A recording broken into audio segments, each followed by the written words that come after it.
नमस्कार, स्वागत है आप सभी का एबी स्टार न्यूज में और मैं हूं आपके साथ जुबैर चौधरी। वक्त तो चला है देश लाइव का, जहां सबसे पहले बात करेंगे गांधी जयंती की और लाल बहादुर शास्त्री की जयंती की।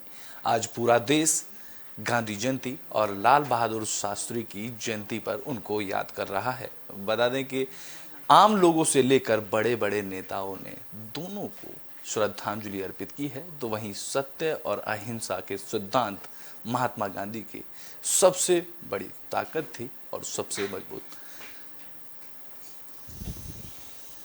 पूरा देश गांधी जयंती और पूर्व प्रधानमंत्री लाल बहादुर शास्त्री की जयंती के मौके पर उन्हें याद कर रहा है। नेता से लेकर आम लोग दोनों नेताओं को याद कर उन्हें श्रद्धा सुमन अर्पित कर रहे हैं।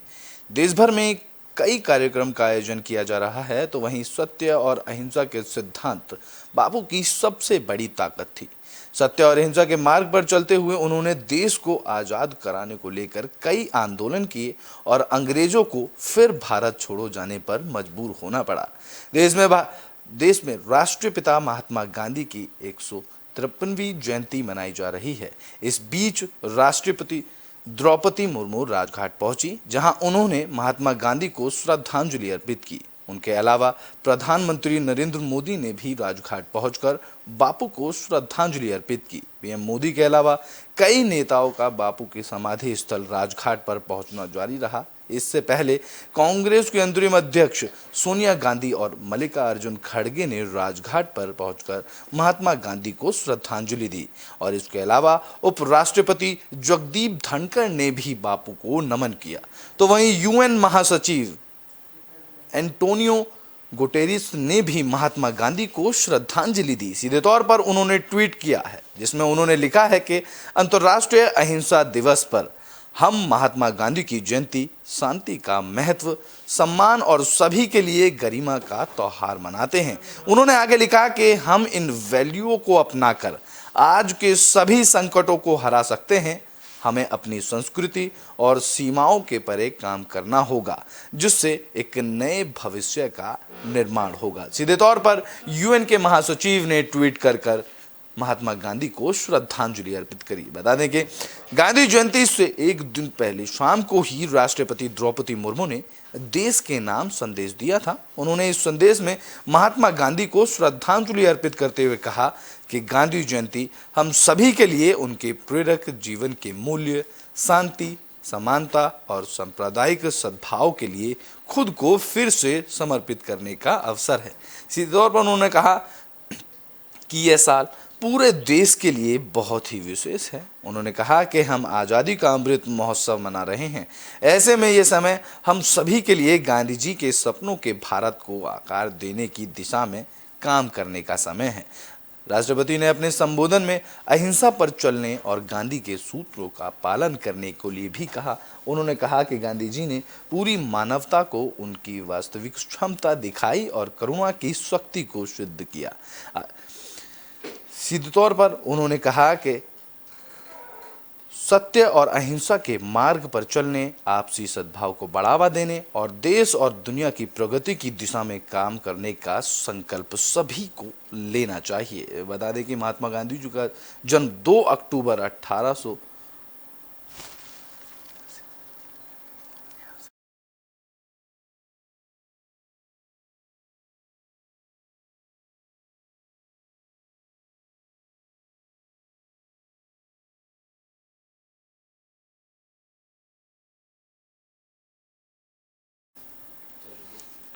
तो बात कर लेते हैं गांधी जी का जन्म 2 अक्टूबर 1869 को गुजरात के तटीय शहर पोरबंदर में हुआ था। इस साल देश महात्मा गांधी की 153वीं जयंती मना रहा है। गांधी जी के विश्व में उन नेताओं में से एक जिनमें से हर कोई बहुत कुछ सीख सकता है। उनकी कई बातें लोगों को आज भी उत्साहित करती हैं। उनके विचार आज भी उतने ही रिलेवेंट हैं, जो जिंदगी में कुछ अच्छा करने और आगे बढ़ने की प्रेरणा देते हैं। गांधी जी के उन्हीं के विचारों में से कुछ चुनिंदा अनमोल विचार भी सबके पास हैं, जिनको लेकर आप सभी लोग अपने सक्सेस मंत्र से कम नहीं समझ सकते। उनके विचारों में से एक विचार, हम कुछ विचार आपके सामने बताते हैं। सीधे तौर पर गांधी जी के विचार थे कि एक विनम्र तरीके से आप दुनिया को हिला सकते हैं। विश्वास को हमेशा तर्क से तोलना चाहिए। जब विश्वास अंधा हो जाता है तो विश्वास मर जाता है। सीधे तौर पर गांधी जी के ऐसे विचार थे जिन सभी लोगों को अपने जिंदगी में उनको लाना चाहिए। उन्होंने कहा था कि डर शरीर की बीमारी नहीं है, डर आत्मा को मारता है। ऐसे जियो जैसे कि आपको कल मरना है, और सीखें ऐसे जैसे आपको हमेशा जीवित रहना है। गांधी जी कहते थे कि भूल करने में पाप तो है, लेकिन उसे छुपाने में उससे भी बड़ा पाप है। गांधी जी कहते थे कि जो समय बचाते हैं वह धन बचाते हैं, और बचाया हुआ धन कमाए हुए धन के बराबर होता है। बुद्धिमान लोग करने से पहले सोचते हैं और मूर्ख लोग काम करने के बाद सोचा करते हैं। गांधी जी कहते थे कि अपनी गलती को स्वीकारना झाड़ू लगाने के समान है, जो धरातल की सतह को चमकदार और साफ कर देता है। गांधी जी के ऐसे विचार थे जो कि अगर सभी लोग उनके विचारों को अपनी जीवनी में लाएं तो अपनी जीवनी में, अपने जीवन में वह सक्सेस प्राप्त करेंगे। सीधे तौर पर अब बात कर लेते हैं लाल बहादुर शास्त्री की। भारत में हर साल 2 अक्टूबर को दो महान नेताओं महात्मा गांधी और लाल बहादुर शास्त्री की जयंती मनाई जाती है। भारत के दूसरे प्रधानमंत्री लाल बहादुर शास्त्री की ये 118वीं जयंती है। लाल बहादुर शास्त्री जी को आत्मनिर्भरता और स्वतंत्रता के लिए, देश की आकांक्षाओं में उनके योगदान के लिए और उनके उत्कृष्ट राजनेता के रूप में माना जाता है। वे असाधारण इच्छा शक्ति वाले एक शानदार विचारक थे, जिन्होंने अपने जीवन में कठिनाइयों को बड़ी सरलता से ही नहीं बल्कि सबके लिए प्रेरणा बनकर साबित किया। चाहे बचपन में रोजाना 2 बार गंगा को तैरकर पार करना हो, या प्रधानमंत्री पद पर रहते हुए भी पैसे की तंगी हो, ऐसे थे हमारे लाल बहादुर शास्त्री। बता दें कि लाल बहादुर शास्त्री का जन्म 2 अक्टूबर 1904 में मुगल सराय में उत्तर प्रदेश में हुआ था। उनके पिता का नाम सादा प्रसाद श्रीवास्तव और माता का नाम राम दुलारी देवी था। उनका नाम लाल बहादुर श्रीवास्तव था, और बचपन में उन्हें प्यार से नन्हे कहकर पुकारते थे। क्योंकि वे जाति व्यवस्था के विरोधी थे, इसलिए उन्होंने अपने नाम से सरनेम हटा लिया था। बता दें कि 1946 में कांग्रेस की सरकार बनने के बाद शासन में रचनात्मक भूमिका निभाने के लिए योग्य उम्मीदवारों की तलाश की जा रही थी। तब पार्टी ने उन्हें उत्तर प्रदेश के राज्य में संसदीय सचिव नियुक्त किया, और उसके बाद उन्हें 15 अगस्त 1947 को पुलिस और परिवहन मंत्री नियुक्त किया गया। यानी कि जब देश आज़ाद हुआ था तो लाल बहादुर शास्त्री पुलिस और परिवहन मंत्री नियुक्त हुए थे। उनके कार्यालय में उनके समय के दौरान पहली महिला बस कंडक्टरों को काम पर रखा गया था। 1951 में नई दिल्ली में आए और केंद्रीय मंत्रिमंडल में कई विभागों को उन्होंने संभाला। वह रेल मंत्री, परिवहन और संचार मंत्री, वाणिज्य और उद्योग मंत्री, गृह मंत्री और फिर भारत के दूसरे प्रधानमंत्री रहे। पंडित जवाहरलाल नेहरू के निधन के बाद 9 जून 1964 को लाल बहादुर शास्त्री को भारत के दूसरे प्रधानमंत्री नियुक्त किया गया था। उनका कार्यकाल 11 जनवरी 1966 तक रहा था। इसी तारीख को उज्बेकिस्तान के ताशकंद में रहस्यमय तरीके से उनका निधन हो गया था। उस समय शास्त्री जी भारत पाकिस्तान युद्ध के बाद के हालातों को लेकर समझौता करने ताशकंद में पाकिस्तान के राष्ट्रपति अयूब खान से मिलने गए थे। मुलाकात के कुछ घंटे बाद उनकी मृत्यु हो गई थी। आपको जानकर हैरानी हो सकती है कि संसदीय लाइब्रेरी में उनकी मौत की जांच के लिए बैठी राजनारायण कमेटी की कोई रिकॉर्ड भी नहीं उनके पास है। तो वहीं लाल बहादुर शास्त्री ने ही जय जवान जय किसान का नारा दिया था। उनके विचार थे कि हम न केवल अपने लिए बल्कि पूरी दुनिया के लोगों के लिए शांति और शांतिपूर्ण विकास में विश्वास करते हैं। सीधे तौर पर उनके विचार थे कि हमें शांति के लिए उतनी ही बहादुरी से लड़ना चाहिए जितना हम युद्ध में लड़ते हैं। उनके विचार थे कि मैं किसी दूसरे को सलाह दूं और उसे मैं खुद पर अमल ना करूं तो मैं असहज महसूस करता हूं। लाल बहादुर शास्त्री के विचार और महात्मा गांधी के विचार, आज 2 अक्टूबर को उनकी जयंती पर सभी लोग और बड़े बड़े नेता उन्हें श्रद्धांजलि दे रहे हैं और उनको याद कर रहे हैं।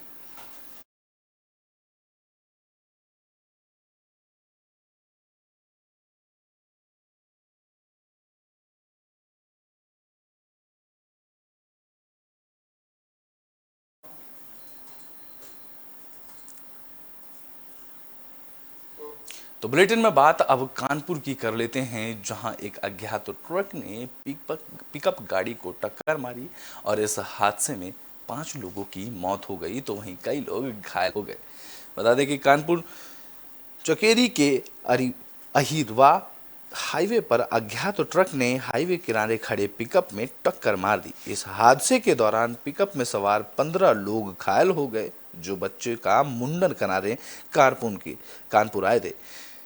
पुलिस ने घायलों को उपचार के लिए काशीराम अस्पताल भेजा, जहां डॉक्टरों ने 5 लोगों को मृत घोषित कर दिया। बता दें कि 10 घायलों को LLR अस्पताल हेलेट रेफर कर दिया गया, जहां नौबस्ता के उस्मानपुर गांव निवासी सुनील पासवान लोहे के कारखाने में काम करते थे। उनके परिवार में उनकी पत्नी रेनू, उनकी बेटी सोना और बेटी त्रिषा और बेटा प्रिंस है। उनके परिवार ने बताया कि वह अपनी बेटी त्रिषा का मुंडन कराने के लिए शनिवार देर रात पिकअप से कानपुर जा रहे थे। इस दौरान चकेरी से काशीराम कॉलोनी में रहने वाले उनके ससुराल के लोग भी पिकअप गाड़ी में मौजूद थे। रास्ते में अहिरवा हाईवे पर पिकअप वाहन का टायर पंचर हो गया और इस दौरान ढकना पूर्वा निवासी पिकअप चालक सूरज ने पिकअप को किनारे खड़ा कर दिया। इसके बाद ड्राइवर पिकअप का पहिया बदल ही रहा था, ठीक अचानक इस दौरान हादसा हो गया। तभी एक अनियंत्रित ट्रक ने पिकअप में टक्कर मार दी और वह फरार हो गया। जिस दौरान इस हादसे में पिकअप में बैठे सभी लोग गंभीर रूप से घायल हो गए। सूचना पर पहुंची पुलिस ने उन्हें काशीराम ट्रामा सेंटर ले गई, जहां डॉक्टरों ने 5 लोगों को मृत घोषित कर दिया।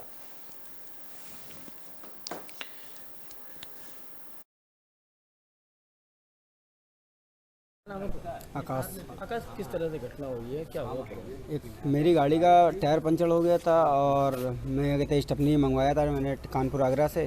स्टपनी मेरे मालिक लेके आए और हम लोग गाड़ी ही बदल रहे थे। गाड़ी बदलते कहते गाड़ी खड़ी थी, पार्किंग लाइट भी हमारी जल रही थी। उसके बाद भी ट्रक वाला आया है, हपक के झटका दीस और सब लोग एक इधर उधर हो गए। हमारे भी सर पे चोट आ गई, हमारी बहन भी ख़त्म हो गई है और हमारे जीजा भी एक्सपायर हो चुके हैं। एक क्षेत्र में एक रोड एक्सीडेंट हुआ है जो एलिवेटेड हाईवे है मधुपुर तरफ जाता है उसमें। तो आई विटनेस है, उसके अनुसार एक लोडर में ये परिवार विंध्याचल दर्शन के लिए जा रहे थे, तो आपस में एक दूसरे से एलिवेटेड हाईवे पे ही इस गाड़ी का टायर पंक्चर हुआ और ड्राइवर ने वहीं पर गाड़ी रोक के टायर बदल रहा था। तो बुलेटिन में बात कर लेते हैं कानपुर के हादसे की, जहां 40 श्रद्धालुओं से भरी ट्रैक्टर ट्रॉली तालाब में गिर गई। बता दें कि कानपुर जिले में ये बड़ा हादसा हुआ, जहां 40 श्रद्धालुओं से भरी ट्रैक्टर ट्रॉली में तालाब में जा गिरी। जो ट्रॉली में सवार सभी श्रद्धालु तालाब के पानी में डूब गए। हादसे के बाद श्रद्धालुओं में चीख पुकार मच गई, जिस दौरान 27 लोगों की मौत हो गई, जबकि 2 दर्जन से अधिक लोग घायल बताए जा रहे हैं। बता दें कि गंभीर हालत में कई लोगों को हैलेट भेजा गया, जहां के एसपी कानपुर आउटर समेत 6 थानों की पुलिस फोर्स मौके पर पहुंच गई। जहां स्थानीय लोगों की मदद से घायलों को तालाब से निकालकर अस्पताल में भेजा गया। तो वहीं मुख्यमंत्री ने भी इस हादसे पर शोक जताते हुए अफसरों को घायलों के यथोचित उपचार देने के निर्देश दिए। तो वहीं कौरथा गांव निवासी राजू निषाद अपने 1 साल के बेटे का मुंडन संस्कार कराने के लिए परिवार समेत 40 लोगों को लेकर बक्सर घाट उन्नाव स्थित चंद्रिका देवी मंदिर में जा रहे थे। सभी लोग ट्रैक्टर ट्रॉली में सवार थे। इस दौरान सभी लोग वापस लौट रहे थे, तभी साड़ और गंभीरपुर गांव के बीच ट्रैक्टर ट्रॉली अनियंत्रित होकर तालाब में पलट गई। बता दें कि रात 9 बजे तक पुलिस ने 22 शवों को निकाल लिया था, जिसके बाद 5 लोगों ने अस्पताल में दम तोड़ा। अभी भी तालाब में श्रद्धालुओं की तलाश जारी है और मौके पर 1 दर्जन एम्बुलेंस पुलिस अधिकारियों ने हैलेट समेत अन्य अस्पतालों और 108 से एम्बुलेंस को बुलाया, जहां पर 1 दर्जन एम्बुलेंस मौके पर पहुंची।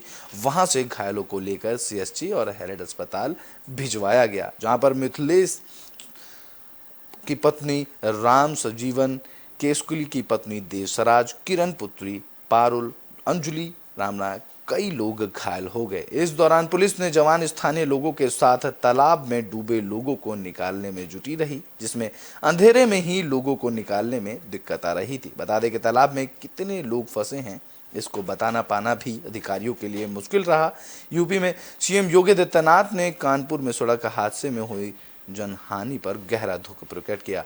मुख्यमंत्री ने दिवंगत आत्मा की शांति की कामना करते हुए शोक व्यक्त किया और परिजनों के प्रति संवेदना व्यक्त की। सीएम योगी ने कानपुर हादसे में मृतकों के परिजनों को रुपये के तौर पर 2 लाख रुपए और गंभीर घायलों को 25,000 रुपए की आर्थिक सहायता देने के भी निर्देश दिए, जिसके बाद मुख्यमंत्री ने घायलों को तत्काल अस्पताल पहुंचाकर जिला प्रशासन के अधिकारियों को उनके समुचित उपचार के निर्देश दिए। साथ ही घायलों को जल्द ही स्वस्थ होने की कामना भी की और इसके साथ ही जिलाधिकारी और पुलिस के वरिष्ठ अधिकारियों को मौके पर जाकर राहत और युद्ध स्तर पर काम करने के निर्देश दिए गए। साथ ही वरिष्ठ मंत्री राकेश सचान और अजीत पाल को भी मौके पर जाकर राहत कार्यों में तेजी लाने के निर्देश दिए गए, जिसके बाद दोनों मंत्री मौके पर पहुंचे और सभी घायलों को उपचार के लिए अस्पताल पहुंचाया गया, जिसमें तालाब में फंसे श्रद्धालु और डूबे श्रद्धालुओं को निकाला गया।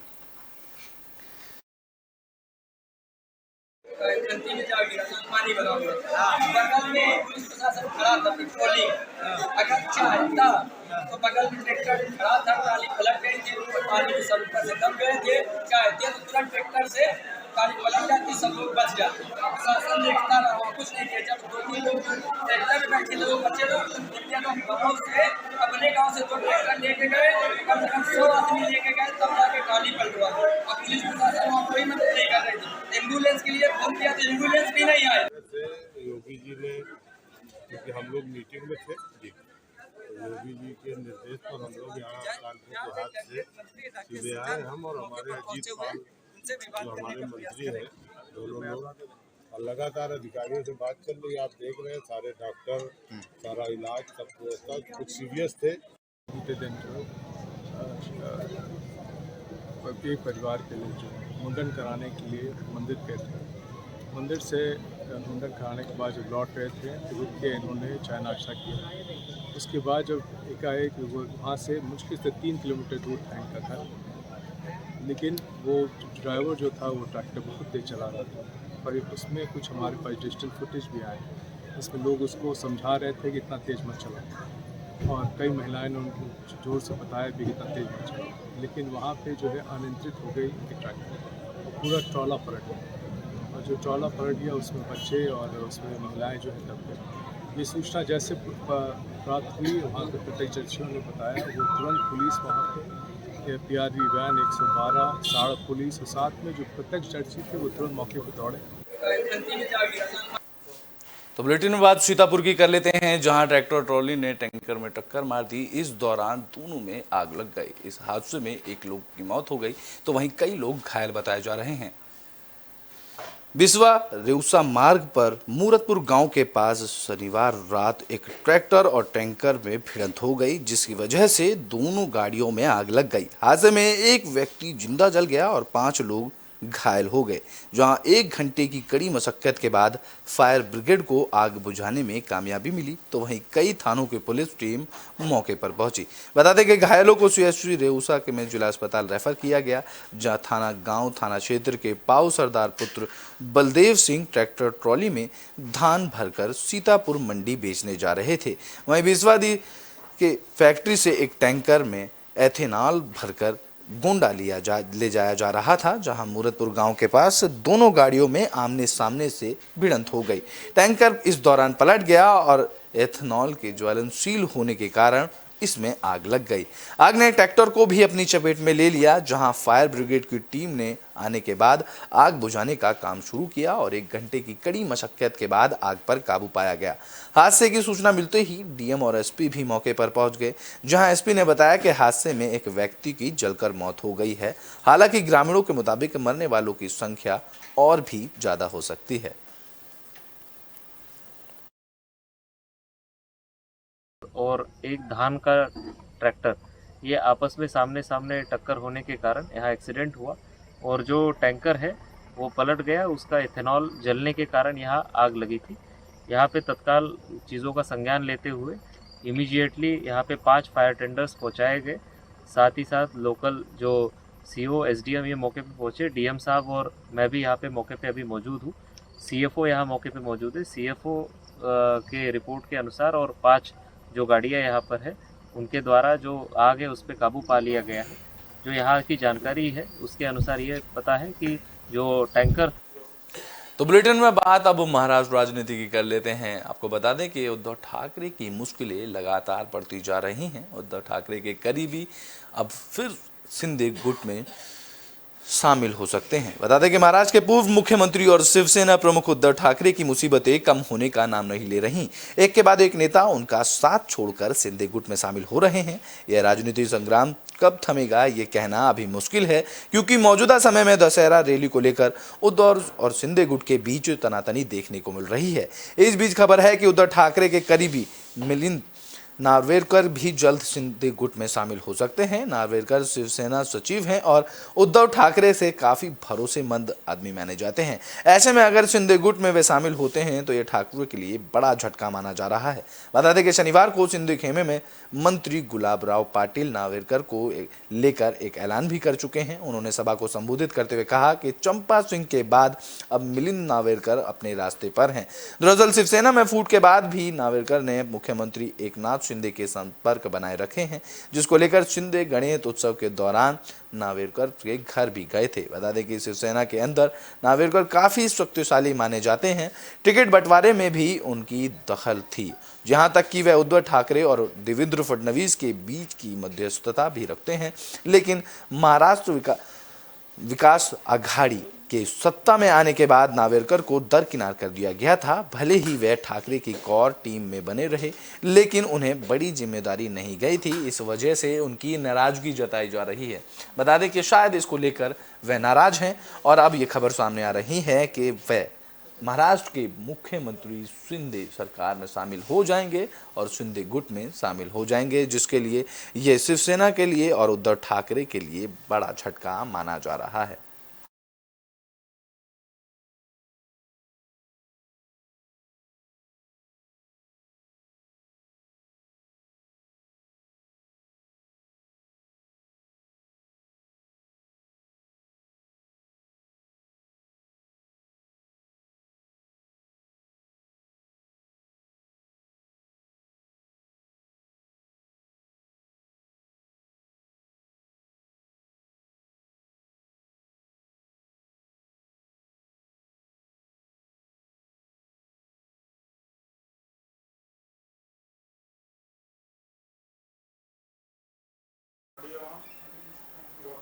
तो बुलेटिन में बात अब केरल के राज्यपाल आरिफ खान की कर लेते हैं। आपको बता दें कि आरिफ खान ने पाकिस्तान को लेकर बड़ा बयान दिया है।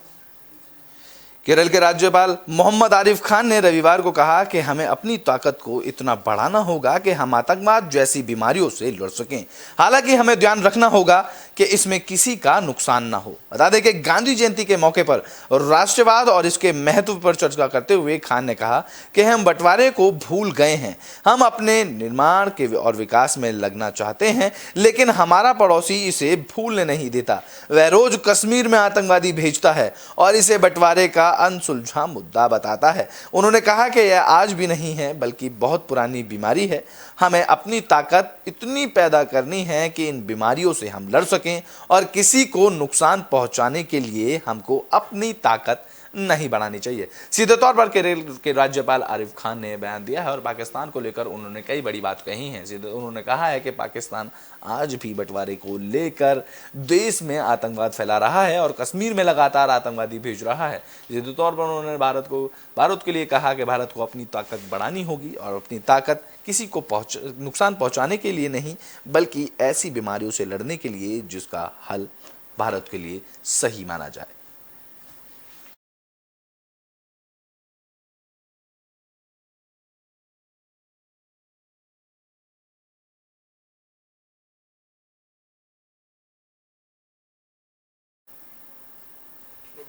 तो बुलेटिन में बात कर लेते हैं महाराष्ट्र की, जहां शिंदे सरकार ने कर्मचारियों के लिए एक नया अध्यादेश जारी किया है। इस दौरान उन्होंने कहा है कि अब हेलो की जगह वंदे मातरम बोलना होगा। महाराष्ट्र की एकनाथ शिंदे सरकार ने सभी सरकारी अधिकारियों और कर्मचारियों के लिए एक नया अध्यादेश जारी किया है। एक नए नियम के मुताबिक सरकारी कर्मियों को कर्मचारियों को फोन पर अब हेलो की बजाय वंदे मातरम बोलना होगा। शिंदे सरकार का यह अध्यादेश आज यानी कि 2 अक्टूबर को जारी किया गया, जिसमें प्रशासन विभाग की तरफ से जारी एक आदेश में कहा गया है कि महात्मा गांधी जयंती और अमृत महोत्सव के तहत यह बदलाव 2 अक्टूबर से लागू किया जाएगा। जहां महाराष्ट्र की संस्कृति मंत्री सुधीर ने अगस्त महीने में सरकारी कर्मचारियों को वंदे मातरम कहने का आदेश दिया था।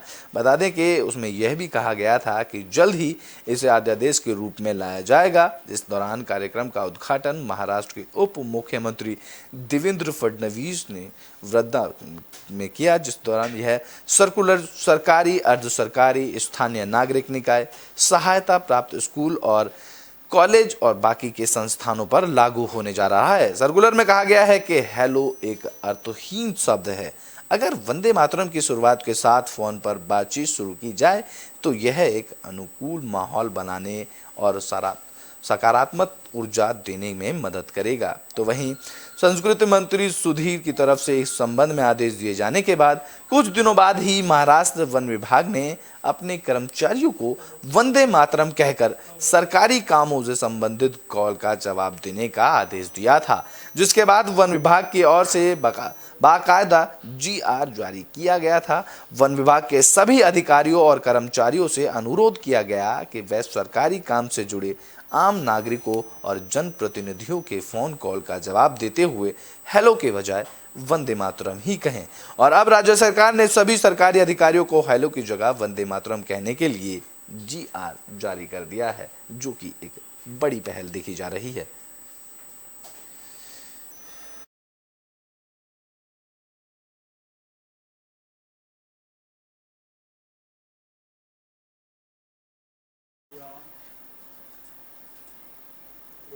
तो बुलेटिन के आखिरी में बात कर लेते हैं इंडोनेशिया की, जहां एक फुटबॉल मैच के दौरान हिंसा भड़क गई और इस हिंसा में 129 लोगों की जान चली गई। इंडोनेशिया में एक फुटबॉल मैच के दौरान मची भगदड़ में कम से कम 129 लोगों की मौत हो गई। मौतों का आंकड़ा आगे और भी बढ़ सकता है। ये घटना ईस्ट जावा प्रांत के कंजुरुहु हान स्टेडियम की है। बता दें कि 1 अक्टूबर को 2 फुटबॉल क्लब अरेमा FC और पर्सेबाया सुरबाया के बीच मैच चल रहा था, जिसमें अरेमा FC की हार होते देख उनके सपोर्टर्स मैदान में घुसने लगे और भीड़ को रोकने के लिए पुलिस ने आंसू के गैस छोड़ दिए, जिसके बाद स्टेडियम में अफरा तफरी मच गई और हिंसा भड़क गई। बता दें कि यह मैच पर्सेबाया सुरबाया और अरेमा फुटबॉल क्लब के बीच खेला जा रहा था। यह मैच काफ़ी रोमांचक रहा, जिसमें पर्सेबाया की टीम ने 3-2 से जीत दर्ज की, जिसमें अरेमा FC की टीम पर्सेबाया सुरबाया के मुकाबले 2-3 के आंकड़े से मैच हार गई। अपने प्रतिद्वंदी पर्सेबाया से अरेमा FC की यह 2 दशक में पहली हार थी, जिसके बाद यहां हिंसा भड़क गई। पुलिस ने इस भगदड़ को दंगा बताया। पुलिस ने कहा है कि इस दंगे और हिंसा में 2 अधिकारियों की मौत के बाद आंसू गैस के गोले दागे गए थे। पुलिस के अनुसार अधिकतर लोगों की मौत भगदड़ में एक दूसरे को कुचलने के कारण हुई है।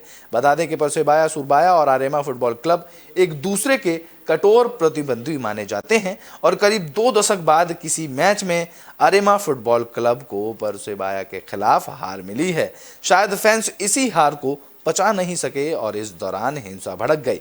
ईस्ट जावा पुलिस के चीफ निको एफेंटिना के मुताबिक इस हिंसक घटना में 34 लोगों की मौत मौके पर ही हो चुकी थी। उन्होंने बताया कि बाकी लोगों को इलाज के दौरान अस्पताल में भर्ती कराया गया था और उस दौरान बाकी लोगों की मौत हुई है। मरने वालों में 2 पुलिस कर्मी भी शामिल हैं। बता दें कि तो इंडोनेशिया के फुटबॉल एसोसिएशन PSSI ने घटना के बाद 1 हफ्ते के लिए फुटबॉल मैचों को सस्पेंड कर दिया है। साथ ही अरेमा FC पर इस सीजन के लिए बैन लगा दिया गया है। तो वहीं इंडोनेशिया सरकार ने इस घटना के लिए माफ़ी मांगी है और इस घटना की जांच करवाने का भी वादा किया है। इंडोनेशिया के खेल मंत्री जैनुद्दीन अमालिक ने मीडिया को बताया कि इस घटना को लेकर हम दुखी हैं। इस मैच के आयोजक और दर्शकों के उपस्थिति की पूरी तरह से जांच की जाएगी। जानकारी के मुताबिक मैच के दौरान स्टेडियम में क्षमता से 4000 से ज़्यादा लोग मौजूद थे, यानी कि चीफ सिक्योरिटी मिनिस्टर महफूद MD ने इंस्टाग्राम पर पोस्ट किया और मैच के दौरान बताया कि 42,000 टिकट मैच के बिके थे, जबकि स्टेडियम की क्षमता सिर्फ 38,000 लोगों की ही थी। राष्ट्रपति जोको विडोडो ने भी इस घटना की जांच पूरी होने तक लीग की सभी मैचों पर रोक लगाने का आदेश दिया है। तो वहीं सोशल मीडिया पर कई वीडियो वायरल हो रहे हैं। इनमें भीड़ स्टेडियम में इधर उधर भागती नजर आ रही है। ईस्ट जावा के पुलिस चीफ निको एफिंटा ने बताया कि भीड़ ने पुलिस अधिकारियों पर हमले शुरू कर दिए थे। उन्होंने कारों को नुकसान पहुंचाना भी शुरू किया था, जिसमें पुलिस चीफ ने कहा कि करीब 3,000 लोग मैदान में घुस गए थे। स्टेडियम के बाहर गाड़ियों में भी आग लगा दी गई थी और जिसमें एक पुलिस ट्रक को भी जला दिया गया था। पुलिस ने बताया कि 34 लोगों की मौत स्टेडियम में ही हो गई थी। बाकी लोगों की मौत अस्पताल में इलाज के दौरान हुई है। करीब 180 लोग घायल हुए हैं।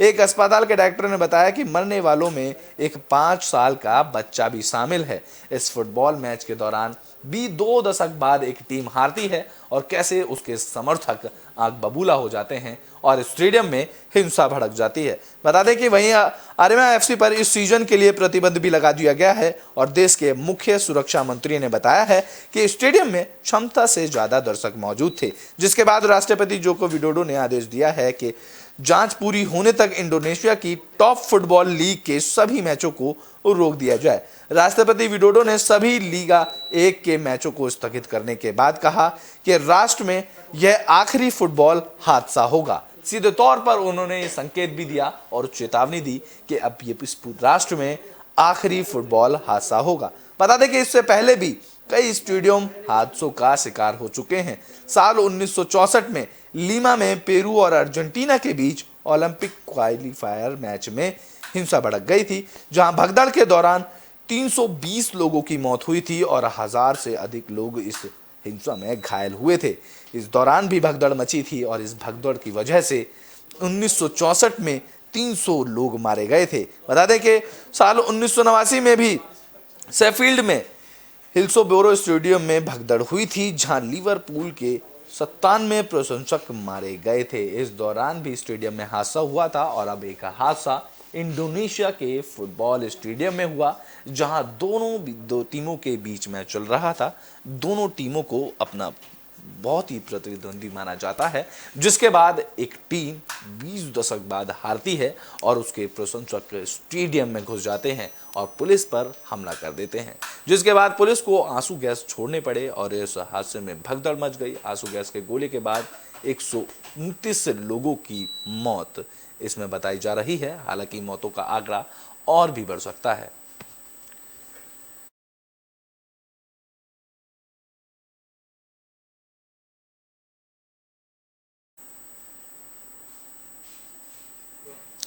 तो इस लाइव में अभी के लिए बस इतना ही। देश और दुनिया की तमाम खबरों के लिए देखते रहें AB स्टार न्यूज़।